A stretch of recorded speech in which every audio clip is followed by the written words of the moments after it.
Who are you? What are you doing in my house?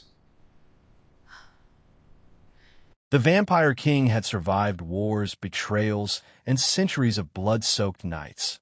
But nothing shattered him like the woman standing barefoot in his kitchen at dawn, wearing his robe, drinking coffee, and smiling as if immortality itself had invited her in. Welcome back, my beautiful family and friends.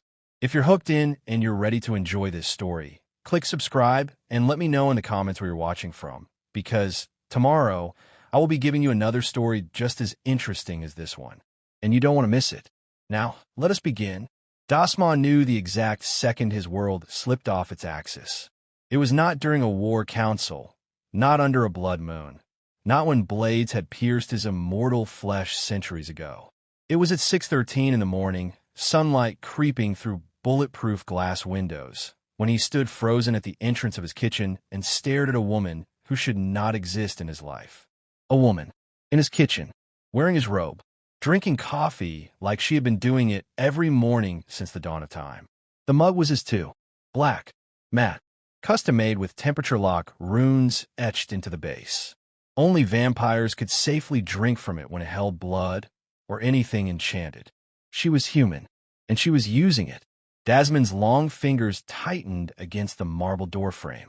For a brief, terrifying second, he wondered if this was some elaborate hallucination brought on by centuries of unbroken existence.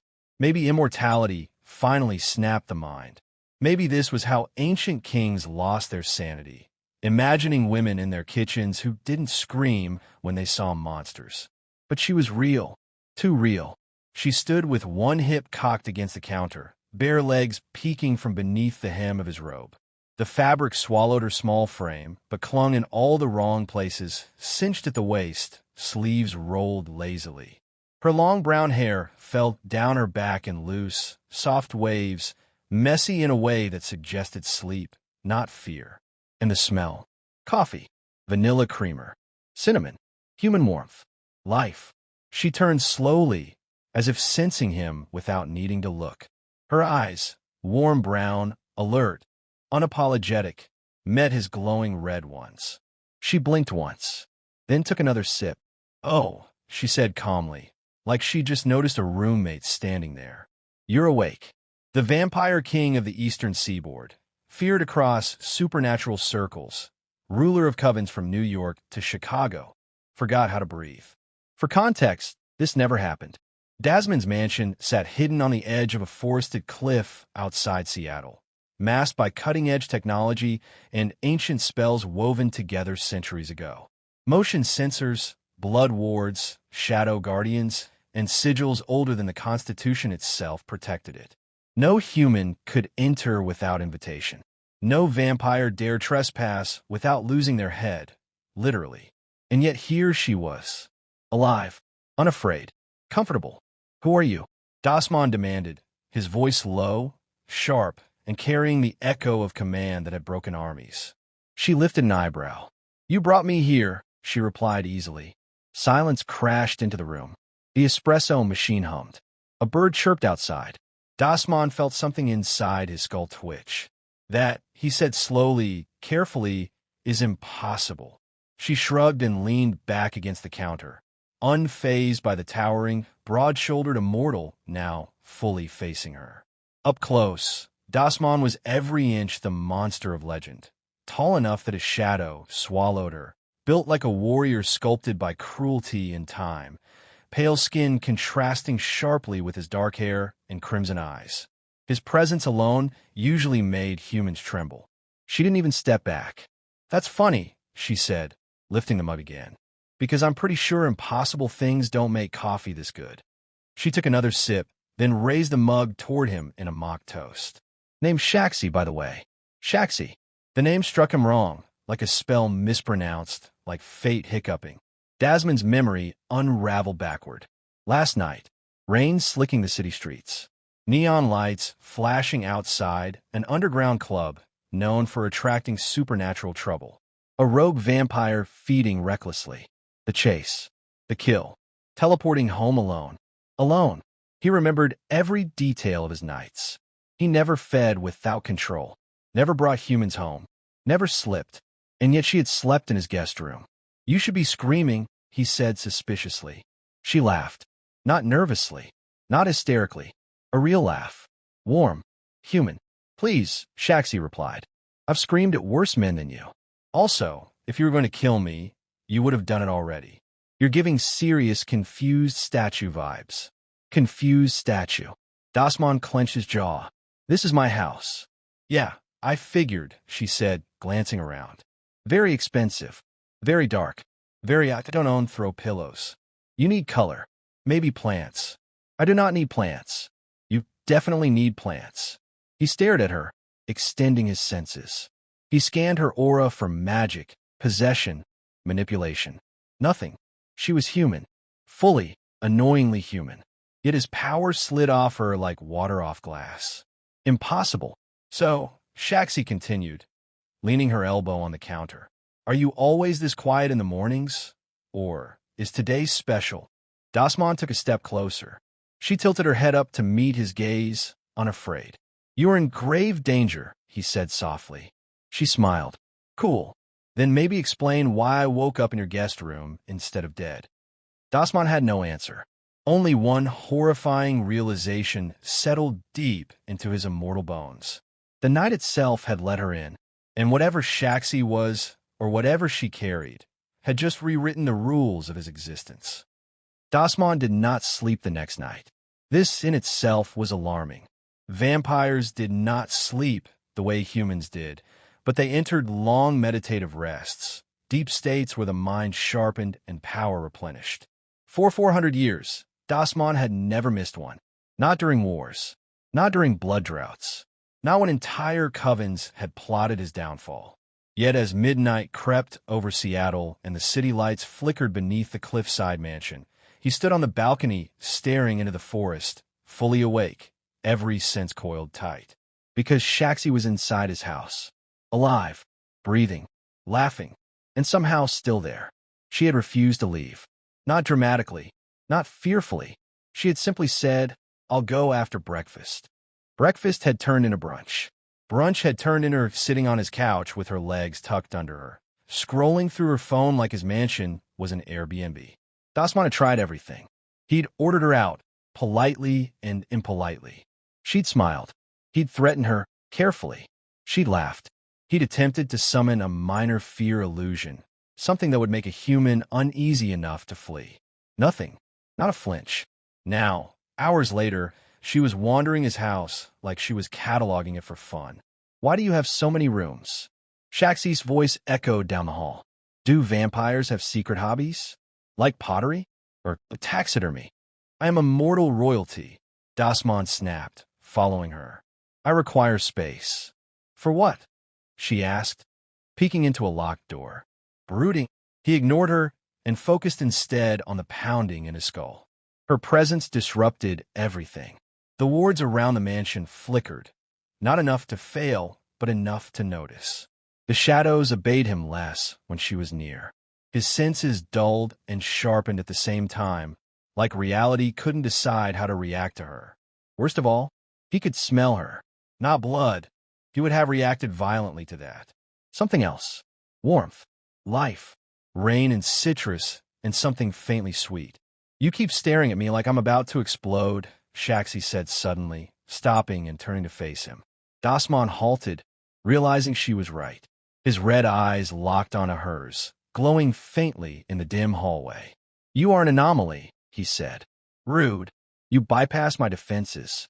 You are immune to my influence. You remained unconscious in my home without my consent. Okay, first of all, you brought me here, she countered. Second, you're the one who keeps watching me like I'm a science project. Third, if you're going to kill me, please do it before I unpack. Unpack. She gestured toward the guest room. My dress. Your closet space is tragic, by the way. Dasman ran a hand through his hair. Centuries of discipline strained against the absurdity of the situation. You cannot stay here, he said. And yet, she replied lightly, I am. He stared at her for a long moment. Why aren't you afraid of me? He finally asked. The question slipped out before he could stop it. SHAXXY's teasing expression softened, just a little. I've been afraid my whole life, she said quietly. You don't register as the worst thing that's happened to me. The word struck harder than any insult. Dasmon turned away abruptly. That was when it happened. A sharp pain lanced through his chest, sudden and violent, stealing his breath. He staggered, catching himself against the wall as crimson light flared in his vision. SHAXXY gasped. Hey, what's wrong? Before he could respond, the air around them shifted. The ward screamed, not audibly, but in his bones. Someone had crossed the outer boundary. Stay here, Dasmon ordered. No. He vanished. In the forest below, shadows tore apart as Dasmon materialized among the trees. His eyes blazed red as he sensed them. 3 vampires cloaked, armed, and desperate enough to breach his territory. King Dasmon, one hissed. We seek audience. You seek death, Dasmon replied coldly. And then, he felt again. The pull. Not toward the intruders. Toward the house. Toward SHAXXY. It was like a tether had wrapped around his ribcage and yanked. The rogue vampires noticed his distraction. Something's wrong, another murmured. He's tethered. Dasmon killed them in seconds. But the damage was done. When he returned to the mansion, SHAXXY was standing in the middle of the living room, arms crossed, eyes wide. You disappeared, she said. Like poof. You were not supposed to move. You were gone for 10 minutes. I panicked. Slightly. He stared at her. The tether tightened. Someone came for you, she said slowly. No, Dasmon replied. They came because of you. Silence fell between them. You're saying I did this? She asked. I am saying, he said carefully, that your existence has now put you in danger. She swallowed, then straightened. Okay, she said. Then tell me the truth. He hesitated. What are you? Her eyes held his. Say it. Dasmon exhaled. I'm a vampire. She stared at him, then laughed. Oh my God. I knew it. The brooding. The mansion. The no-throw pillow thing. You believe me? Yeah, she said. My ex turned out to be a cult leader. This is honestly less shocking. Something in Dasmon cracked. For the first time in centuries, he laughed, short, surprised, real. SHAXXY smiled at the sound. And in that moment, neither of them noticed the sigil glowing faintly beneath her skin. A mark older than his crown. The blood moon rose slowly over Washington state, swollen and red, hanging low in the sky like a watching eye. Dasmon felt it before he saw it. The air thickened. The wards around his mansion hummed uneasily, ancient sigils flaring against the glass walls as if bracing for impact. Even the forest beyond the cliffs went unnaturally silent. No birds, no insects, no wind. The night was holding its breath. SHAXXY stood beside the window, wrapped in one of his sweaters this time, coffee forgotten in her hands. Her brow furrowed as a strange pressure settled in her chest. Okay, she murmured. Tell me, I'm not the only one feeling like the sky is judging us. Dasmon's jaw tightened. You're not. He crossed the room in long strides, his towering frame tense, predatory instincts roaring awake. Centuries of battle had trained him to recognize this sensation. War was coming. They found me, didn't they? SHAXXY asked quietly. Yes, he admitted. And now they know about you. She turned slowly, meeting his gaze. You still haven't explained why everyone suddenly wants me dead. Dasmon hesitated. Not because he didn't know, because saying it aloud would change everything. You are something the supernatural world has tried to erase from history, he said finally. Because your existence threatens every throne built on fear. She swallowed. That's comforting. Before he could respond, the alarm screamed. Not technological ones. Ancient ones. The walls pulsed red as shadows slammed into the outer wards. The ground trembled beneath their feet. They're early, Dasmon growled. The first explosion shattered the forest line. Figures emerged from the smoke. Vampires clad in modern combat gear infused with blood runes, their eyes glowing with madness and hunger. At their center stood a tall woman with silver hair and cruel beauty etched into every sharp angle of her face. Lady Virex, high enforcer of the old council. She smiled when she saw Dasmon. King Dasmon, she called smoothly. Still hiding behind glass and illusions? How disappointing. Dasmon stepped forward, power rolling off him in waves. "Leave," he commanded. "Now." Virex laughed. "You don't command us anymore." Her gaze slid past him, to SHAXXY. "There she is," Virex purred. "The human who walked into the night and lived." SHAXXY stiffened. "That's my cue to panic, right?" Dasmon didn't answer, because the truth struck him like a blade. The night around SHAXXY was responding. Not violently, not obediently, reverently. The blood moon flared brighter. Virex's smile vanished. "You didn't tell him," Virex said softly. "How cruel." Dasmon turned sharply. "Tell me what?" SHAXXY's breath hitched. "I've been seeing things," she whispered. "Since the first night. Shadows bending. Lights dimming when I get angry. I thought I was imagining it." Virex lifted her hand. The ground split. From thee emerged an enforcer, half beast, half vampire, bound in chains of corrupted magic. It roared, charging straight toward SHAXXY. Dasmon moved. He intercepted the creature mid-leap, slamming it into the ground with bone-crushing force. Stone shattered beneath them. The fight was savage, claws, fangs, blood, but Dasmon fought like a god unleashed. Still, more enemies poured in. Too many. Virex raised her voice. "Kill the nightbearer." Nightbearer. The word detonated inside Dasmon's mind. A memory not his own flooded him. Ancient texts burned, guardians slaughtered, mortals chosen by the night itself to balance darkness and light. Chosen anchors. Human hearts strong enough to survive power no immortal could hold. Dasmon looked at SHAXXY and understood. "SHAXXY," he shouted, "listen to me." She trembled as power surged around her, the air shimmering. "I don't know how to control this." "You don't control it," he said fiercely. "You balance it. Feel it. Don't fight it." The enforcer broke free and lunged again. SHAXXY screamed, not in fear, but in rage. Light exploded from her, not blinding, not burning, deep, ancient, moonlit. The shadows recoiled in agony. Virex staggered back. "No, this isn't possible." SHAXXY stood at the center of it all, hair lifting as if caught in an unseen wind, eyes glowing silver gold. The night bent toward her like a loyal hound. "I didn't ask for this," she cried.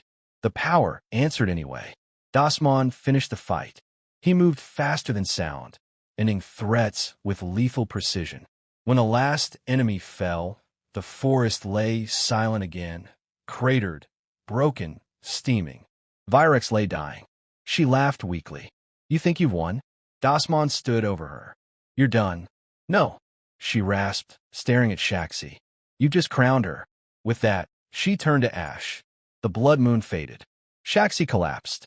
Dasmon caught her before she hit the ground, pulling her into his arms as if she were the most fragile thing in the world. "I've got you," he murmured.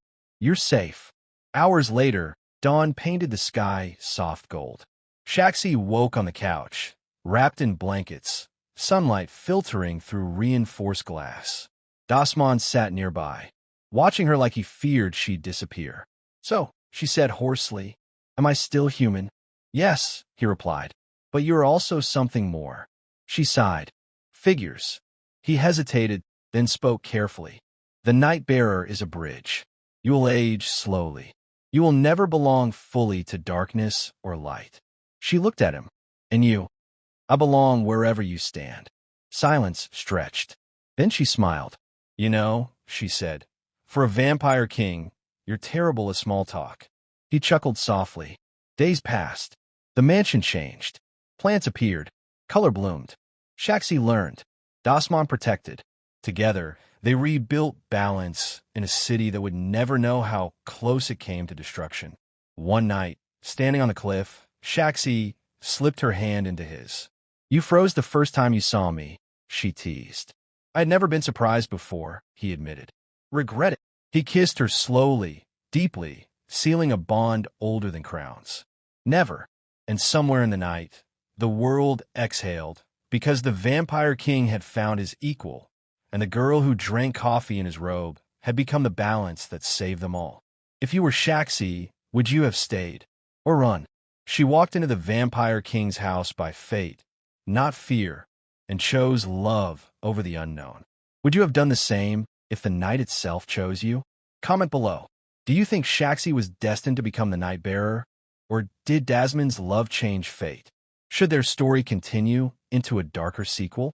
Like if this story kept you hooked till the end. Subscribe for more emotional, thrilling vampire love stories where destiny, danger, and romance collide. Share this video with someone who loves supernatural romance. Because sometimes the night doesn't come to destroy you. Sometimes it comes to choose you.